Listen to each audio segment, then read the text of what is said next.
Ndugu yangu mpendwa, karibu katika kipindi kipendacho cha neno la uzima. Na siku ya leo tunaongelea kuhusu nyimbo ya wokovu iitwayo Sitasumbuka. Sitasumbuka kwa kuwa Mungu ni baba yangu daima. Na nyimbo hiyo inapata msingi wa kibiblia katika kitabu cha Yohana sura ya 14 na mstari wa kwanza. Neno la Mungu linasema, msifadhaike mioyoni mwenu, muamini Mungu. Mnamwamini Mungu, niaminini na mimi.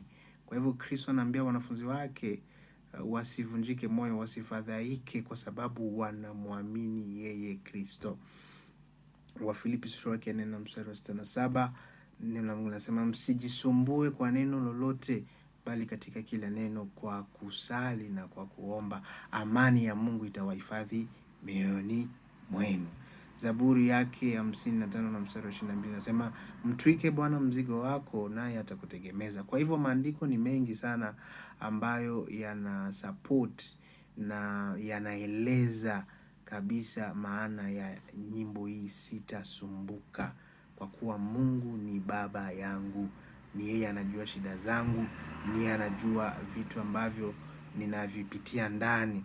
Kwa hivyo tunapoimba sisi wa Kristo hiyo nyimbo Sitasumbuka, ni lazima tukumbuke ya kwamba nyimbo hiyo Biblia inatuambia tumtegemee Kristo peke yake, kwa sababu ni yeye mwenyewe ndiye anaweza kutuhifadhi na ni yeye mwenyewe ndiye anaweza kutulinda.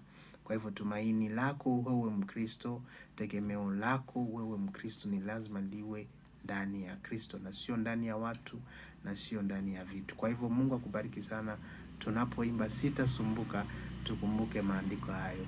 Warumi sura 8 na mstari wa 28, katika mambo yote Mungu hufanya kazi pamoja na wale wampendao katika kuwapatia mema. Kwa hivyo kila kitu chochote kile kinachotufikia, kinachotukabili, tunaelewa sisi kama Wakristo ni kwamba Mungu anaifanya hiyo kwa ajili ya mema yetu. Kwa hivyo Mungu awabariki.